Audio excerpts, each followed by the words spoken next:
la vida piadosa es una forma de vivir, un ciclo, o mejor dicho, una espiral ascendente que comienza con el conocimiento de Dios. Imagínense eso, imagínense una espiral que comienza con un punto y ese punto es el conocimiento de Dios, y a partir de ahí lo que hace es, va ascendiendo, va hacia arriba. Entonces, este estilo de vida, esta forma de vivir de la vida de piedad comienza con el conocimiento de Dios. Y el conocimiento de un tema bastante importante para Pedro en su segunda carta. Tanto que se menciona 11 veces en toda la carta. Y las primeras veces que Pedro ocupa la palabra conocimiento es en 2 de Pedro, capítulo 1, versículos 2 y 3. Dice, lo voy a leer en la Nueva Traducción Viviente, que Dios les dé cada vez más gracia y paz a medida que crecen en el conocimiento de Dios y de Jesús nuestro Señor. Mediante su divino poder, Dios nos ha dado todo lo que necesitamos para llevar una vida de rectitud, una vida de piedad. Todo esto lo recibimos al llegar a conocer a aquel que nos llamó por medio de su maravillosa gloria y excelencia. Entonces dice, primero que vamos a tener mayor gracia y paz a medida que sigamos conociendo más a Dios y a Jesucristo. Pero que todo lo que necesitamos para vivir piadosamente, lo recibimos al llegar a conocer a Dios. ¿Qué quiere decir esto? Que solo podemos ser cada vez más conscientes de la gracia y paz que Dios nos ha dado, creciendo en nuestro conocimiento de Dios por medio de Jesucristo. Pero el conocimiento al que se refiere aquí no es un conocimiento teórico únicamente. No nos podemos quedar en un conocimiento meramente intelectual, sino que tiene que ser un conocimiento relacional y experimental. Necesitamos conocer quién es Dios, es decir, sus atributos. Necesitamos conocer lo que Él hace, sus obras, lo que Él dice y quiere, sus mandamientos y promesas. Pero para poder conocer todo eso de Dios, no solo a un nivel intelectual o de mero conocimiento, sino que de verdad lo podamos creer y experimentarlo en nuestra vida, solo lo podemos hacer por medio de Jesucristo, de ninguna otra manera. Y es que solo podemos conocer a Dios por medio de Jesús, y solo podemos conocer a Jesús por su palabra. Por lo tanto, como verdaderos cristianos, como verdaderos hijos, debemos de permanecer en la palabra y así conocer a Dios. La pregunta, jóvenes, es, ¿estás conociendo así a Dios? ¿Estás permaneciendo en su palabra?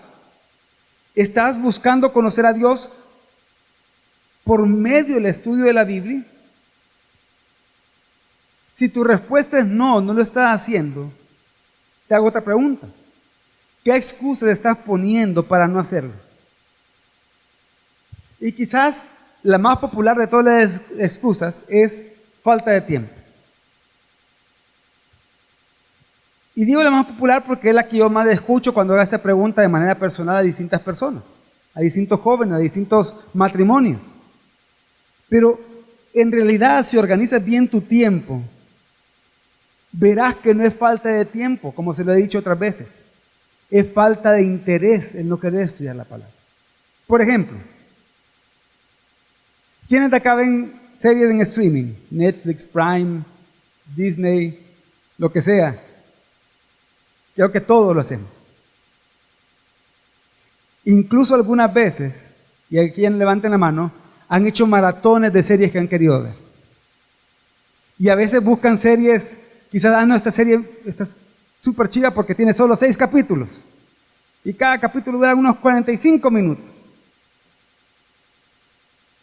Entonces se la echan casi que en una sola mañana, en una sola tarde. Pero entonces ven que no es falta de tiempo, porque sí tienen tiempo para hacer eso. Y no digo que sea malo que vean series. Aquí es cuestión de prioridades, pero que no podemos decir que es falta de tiempo, sino que estamos más interesados en otras cosas. O por ejemplo, para hacer algo más actualizado, ¿cuántos han estado viendo los partidos de la Eurocopa de esta semana? ¿Cuántos? Levanten la mano. Bueno, para aquellos que sí han estado viendo los partidos de la Eurocopa en esta semana, yo no sé si ustedes vieron Croacia, España y Francia, Suiza. Para los que vieron los dos partidos, ambos fueron el mismo día. Y los dos se fueron a tiempo extra. Y uno de ellos se fue a penaltis. ¿Qué quiere decir? Que cada partido duró un poco más de 2 horas. O sea que ese día, ustedes tuvieron 4 horas para ver partidos de fútbol. ¿Y hay algo de malo con ver la Eurocopa, pastor? No, no hay nada de malo con ver la Eurocopa. Pero si ustedes han hecho cualquiera de estos ejemplos, tanto con series en streaming o con la Eurocopa, no digas que no tienes tiempo para estudiar la Biblia. Tiempo sí tienes. Quizás lo que no tienes es de interés. Luego dice 2 de Pedro 1:4. Y debido a su gloria y excelencia nos ha dado grandes y preciosas promesas. Estas promesas hacen posible que ustedes participen de la naturaleza divina y escapen de la corrupción del mundo causada por los deseos humanos. ¿Qué quiere decir esto?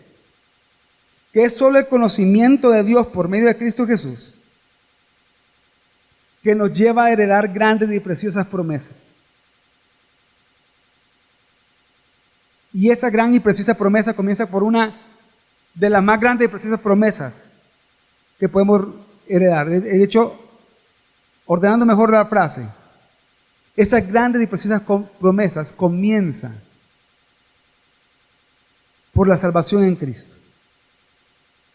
Y esa salvación en Cristo incluye, entre otras cosas, nuestra adopción como hijos de Dios. Y es por esa adopción como hijos de Dios que participamos de la naturaleza divina, es decir, que podemos crecer en la semejanza de Cristo, que podemos ser cada vez más como Cristo a medida que el Espíritu Santo va obrando en nosotros. Y jóvenes, esto es posible solo por el Evangelio.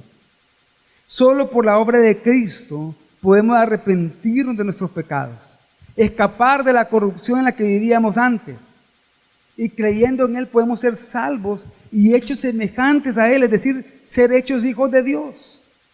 Entonces, vemos que la vida de piedad comienza por esto, por conocer a Dios por medio de Cristo y lo que Él ha hecho, conociendo su Evangelio, y solo lo podemos hacer por medio de la vida.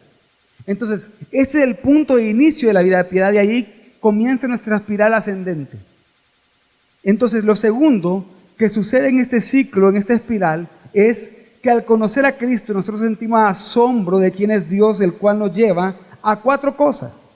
Ese asombro nos va a llevar en primer lugar a la gratitud. Nos va a llevar inmediatamente a adorarlo, y esa adoración nos va a llevar a vivir con agradecimiento a Dios por quién es Él y por lo que Él ha hecho y hace en nosotros y por nosotros. El verdadero conocimiento de Dios, como el que hablamos ahorita en el punto anterior, nos va a llevar a una verdadera adoración y a un genuino agradecimiento. Cuando nuestro conocimiento de Dios, jóvenes, es meramente teórico y no es relacional, entonces vamos a empezar a ser mal agradecidos o desagradecidos con Dios. Y la ingratitud está ligada a la esencia del primer pecado, como vemos en Génesis capítulo 3. La ingratitud está ligada a la esencia del primer pecado, y esto nos lleva a no estar satisfechos con Dios, a no estar satisfechos con lo que Él hace por nosotros, a no estar satisfechos con aquello que Él nos da. De esto habló el apóstol Pablo en Romanos 1:21, cuando dice, es cierto, ellos conocieron a Dios, pero no quisieron adorarlo como a Dios, ni darle gracias. En cambio, comenzaron a inventar ideas necias sobre Dios. Como resultado, la mente les quedó en oscuridad y confusión. ¿Qué quiere decir? Que cuando nosotros, conociendo a Dios, no lo adoramos, vamos a ser ingratos con Dios.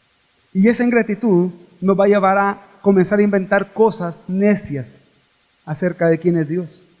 La pregunta acá, jóvenes, ¿estás siendo agradecido o estás viviendo en ingratitud?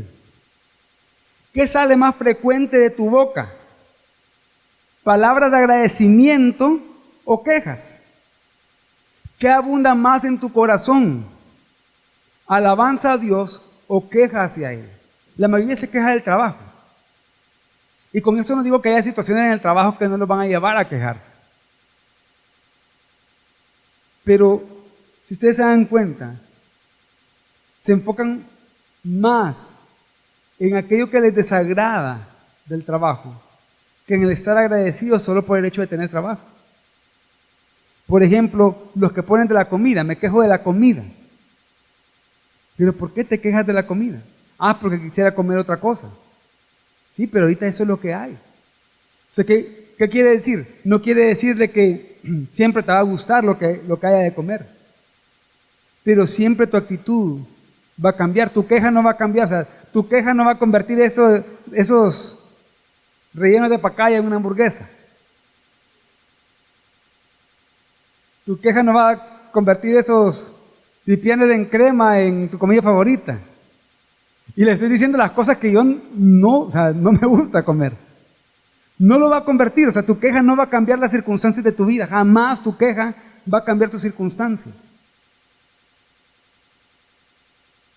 Pero la actitud de agradecimiento en tu vida sí puede llegar a cambiar la forma en que tú ves las circunstancias que te rodean. No las circunstancias, sino que en que tú las enfrentas. Pero entonces, ¿cómo vivir en agradecimiento? ¿Cómo poder lograr eso? Solo conociendo a Dios. Albert Mohler dice que la acción de gracias es un acto teológico. ¿Qué quiere decir? Recordemos que la teología nos lleva a conocer a Dios y a vivir para Dios. Eso es teología. Es conocer a Dios para vivir para Él. Pero entonces Albert Mohler escribió lo siguiente: por lo tanto, observe una maravillosa acción de gracias, pero tenga en cuenta que una adecuada acción de gracias cristiana es un acto profundamente teológico que requiere una mente activa y un corazón agradecido. Necesitamos pensar profunda, amplia, cuidadosa y fielmente acerca de las innumerables razones de nuestro agradecimiento a Dios. Si yo puedo dar gracias a Dios es porque estoy consciente de quién es Dios y lo que Él está haciendo en mi vida. Y Dios, aunque usted no se den cuenta, está obrando en su vida. Pero entonces, dijimos que la espiral del conocimiento, la espiral de la vida piadosa comienza con el conocimiento a Dios. Y eso va a llevar a nuestro asombro por quién es Dios, lo cual va a llevar a 4 cosas: gratitud, en primer lugar; en segundo lugar, obediencia. Por eso 2 de Pedro 1, 5 al 7 dice: en vista de todo esto, esfuércense al máximo por responder a las promesas de Dios, complementando su fe con una abundante provisión de excelencia moral. La excelencia moral con conocimiento, el conocimiento con control propio, el control propio con perseverancia, la perseverancia con sumisión a Dios, la sumisión a Dios con afecto fraternal y el afecto fraternal con amor por todos. Acá lo que Pedro está enseñando es que, porque se nos ha concedido por el poder y el conocimiento de Dios todo lo que necesitamos para vivir una vida piadosa, y porque ya somos semejantes a Cristo por medio del Evangelio, entonces tenemos que responder a eso. Y nuestra respuesta tiene que ser obediencia. Y aquí Pedro comienza a enumerar una serie de virtudes que todas van de la mano. O sea que él lo que está ocupando es una figura literaria para decir: a la fe añádele esto, y a esto añádele esto, y añádele esto, pero al final todo va a formar una sola cosa. Como cuando ustedes están haciendo una receta. No es como que esta semana le voy a poner fe, la otra semana le voy a echar tal cosa. No, todo se lo está echando en el momento para todo formar una sola cosa. Entonces, todas estas virtudes van de la mano, las cuales comienzan con la fe y terminan con el amor. Esto quiere decir que la fe verdadera, la cual comienza con el conocimiento de Cristo, se va a evidenciar en nuestra moralidad, en nuestro dominio propio, es decir, nuestro autocontrol, en nuestra perseverancia, en nuestra sumisión a Dios, en nuestro trato con los demás y en el amor que tenemos con los demás. Por eso la fe, todo esto comienza con fe y termina con el amor, porque el amor resume todo eso que hemos mencionado. Entonces, ¿quieres saber si tú realmente estás obedeciendo a Dios? Entonces responde: ¿qué tanto estás amando a los demás pero un amor fundamentado en la palabra de Dios. ¿Qué tanto estás amando a los demás como la Biblia te manda a amarlos? No como tú quieras amarlos, como la Biblia te manda. Si estás amando a los demás como la Biblia te manda, entonces sí estás obedeciendo a Dios. Si no, no lo estás obedeciendo. Pero entonces ese asombro, además de producir agradecimiento y obediencia, produce en tercer lugar servicio. Segunda de Pedro 1:7 al 8 dice: la sumisión a Dios con afecto fraternal y el afecto fraternal con amor por todos. Cuanto más crezcan de esta manera, más productivos y útiles serán en el conocimiento de nuestro Señor Jesucristo. Entonces, mostramos que obedecemos a Dios, que estamos sometidos a Él por medio de un genuino afecto fraternal, viviendo como hermanos, teniendo amor por todos. Y esto nos va a llevar a servir a los demás. ¿Qué quiere decir? Que crecer en el conocimiento de Dios nos va a llevar a todas estas virtudes que dijimos y nos va a llevar a ser más productivos en su reino por medio del servicio en la iglesia local, para que juntos sigamos creciendo en el conocimiento de Cristo nuestro Señor. Entonces, jóvenes, no se trata de servir solo por servir. El servicio no es solo hacer algo. No se trata de activismo. No se trata de cumplir. No se trata de hacer cosas como para llenar una checklist. No. Se trata primero de conocer a Dios por medio de Cristo. Ser consciente de su gracia. Responder con obediencia, la cual se muestra en amor por nuestros hermanos en Cristo. Y solo así podemos servir de una manera productiva y útil a Dios. No es por cuánto hagas, sino por qué lo haces y para qué lo haces. Entonces, la espiral ascendente comienza con el conocimiento de Dios, viene el asombro, lo cual en nosotros produce gratitud, obediencia y servicio, y sigue con el hecho de que vamos a aborrecer el mal y vamos a desear santificarnos. Segunda de Pedro 1:4 dice: estas promesas hacen posible que ustedes participen de la naturaleza divina y escapen de la corrupción del mundo causada por los deseos humanos. Esto quiere decir que cuando conocemos a Dios por medio de Cristo y con la ayuda del Espíritu Santo, nos esforzamos por permanecer en su palabra. Entonces vamos a aborrecer el pecado en nuestra vida, vamos a huir del pecado y del mal. Cada vez que pequemos, porque vamos a pecar, cada vez que pequemos, cada vez que caigamos en tentación, vamos a buscar a Dios con arrepentimiento, pidiendo perdón por nuestros pecados. Eso es perseverar. Saber que no somos perfectos y que vamos a seguir pecando, pero esforzándonos cada vez más por santificarnos y siendo conscientes y ser conscientes de lo que dice 2 de Pedro 2:9. Dice: como ven, el Señor sabe rescatar de las pruebas a todos los que viven en obediencia a Dios, al mismo tiempo que mantiene castigados a los perversos hasta el día del juicio final. Y Pedro escribe este versículo 9 después de hablar de los falsos maestros que estaban acosando a la iglesia con sus falsas enseñanzas y hablar del destino que a ellos les esperaba, el juicio y la destrucción.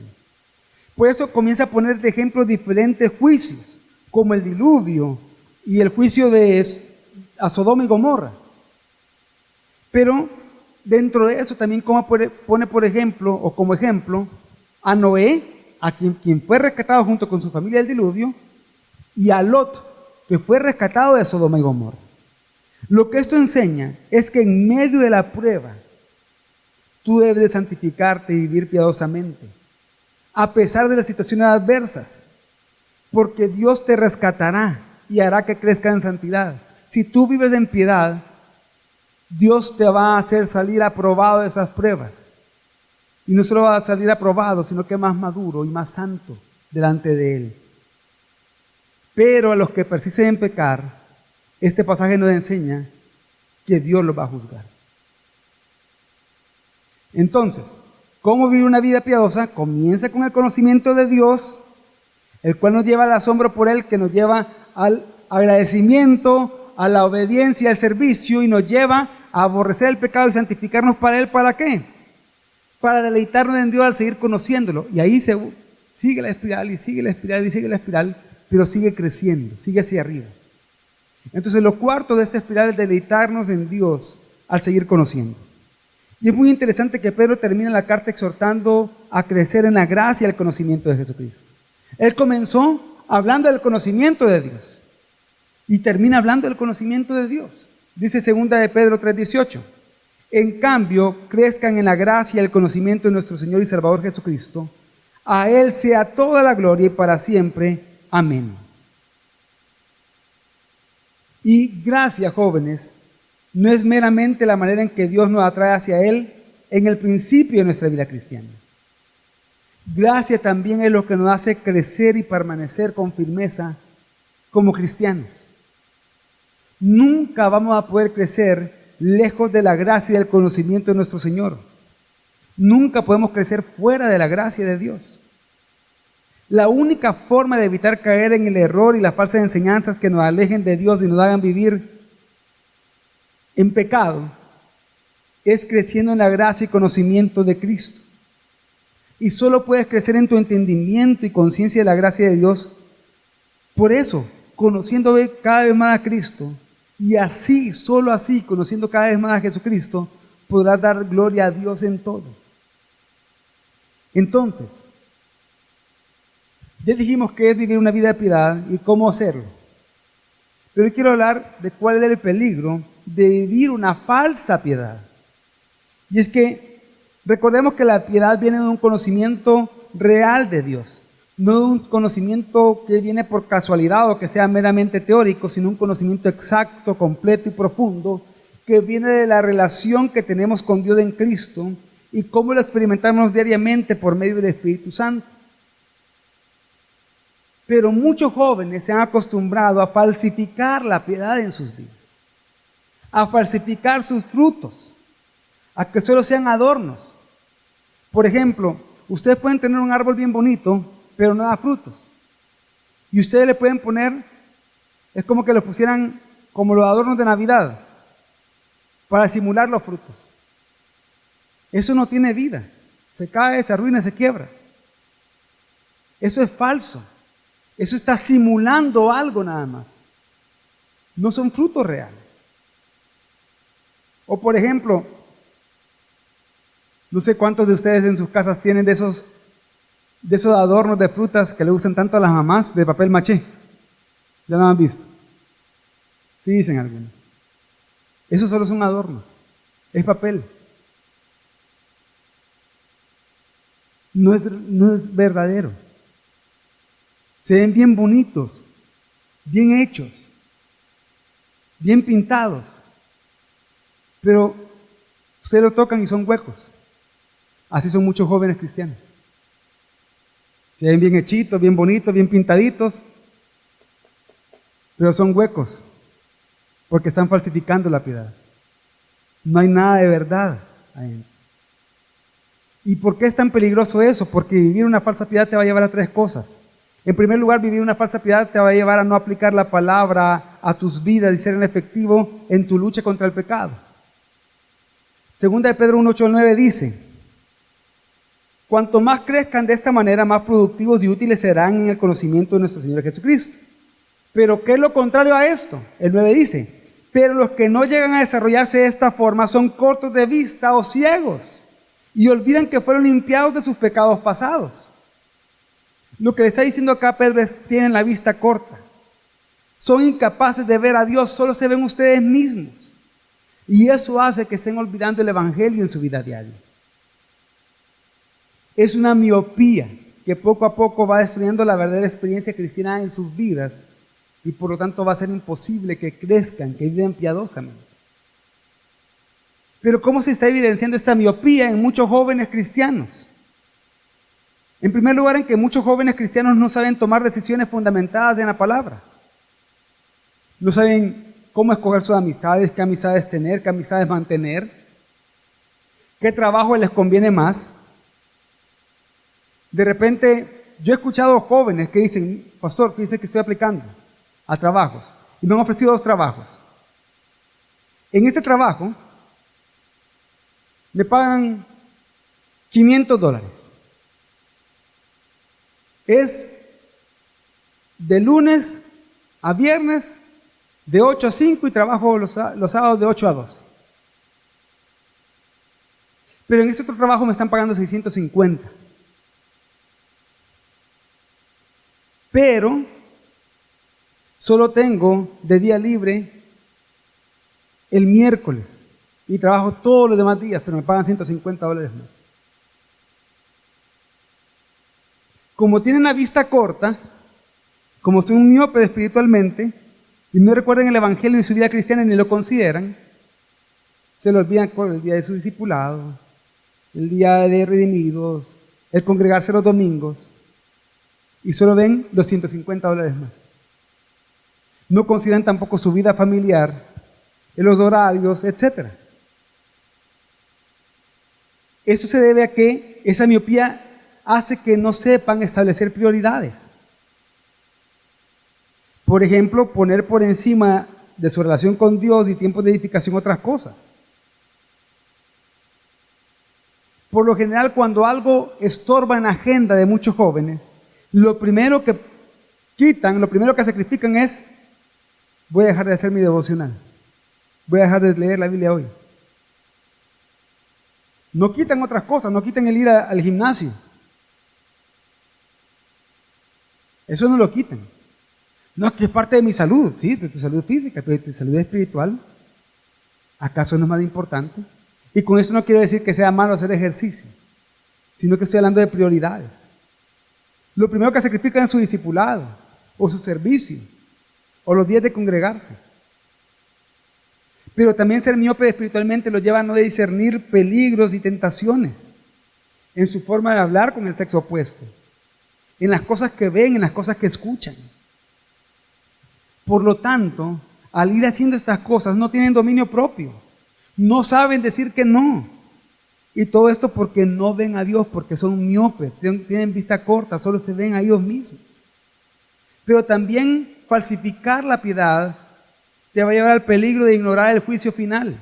Segunda de Pedro 2, 2 y 3 dice: habrá muchos que seguirán sus malas enseñanzas y su vergonzosa inmoralidad, hablando de los falsos maestros y hablando de aquellos que los van a seguir. Y por culpa de estos maestros se hablará mal del camino de la verdad. Llevados por la avaricia inventarán mentiras ingeniosas para apoderarse del dinero de ustedes, pero Dios los condenó desde hace mucho y su destrucción no tardará en llegar. Lo que está diciendo acá es, ya aplicado a ustedes hoy, es que hay jóvenes que como no se esfuerzan por conocer a Dios, sino que se dejan de llevar por sus sentidos y sus emociones, piensan que Dios nunca los va a juzgar. Y piensan que pueden seguir viviendo para su codicia, para su sensualidad, sin importar que hablen mal del Evangelio y de Cristo, porque al final Dios no los va a juzgar. Pero va a haber un momento en que se van a tener que enfrentar al juicio de Dios. Pero en tercer lugar, el falsificar la vida de piedad, el vivir una falsa piedad, es peligroso porque te va a llevar al libertinaje. Dice 2 de Pedro 2, 20 al 22. Y cuando la gente escapa de la maldad del mundo por medio de conocer a nuestro Señor y Salvador Jesucristo, pero luego se enreda y vuelve a quedar esclavizada por el pecado, termina peor que antes. Les hubiera sido mejor nunca haber conocido el camino de la justicia, en lugar de conocerlo y luego rechazar el mandato que se les dio de vivir una vida santa. Demuestran qué tan cierto del proverbio que dice: un perro vuelve a su vómito, y otro que dice: un cerdo recién lavado vuelve a revolcarse en el lodo. ¿Qué quiere decir? Que cuando un joven falsifica la vida de piedad, es una vida de piedad hueca, ve la gracia como una licencia para pecar. Y están en ese ciclo de pecan y piden perdón, pero piensan que el perdón es un borrón y cuenta nueva para que ustedes sigan pecando. No muestran arrepentimiento, sino que se excusan en su religiosidad. No, pero al final yo estoy yendo a los cultos y estoy yendo al discipulado. Y piensan que por eso pueden seguir pecando.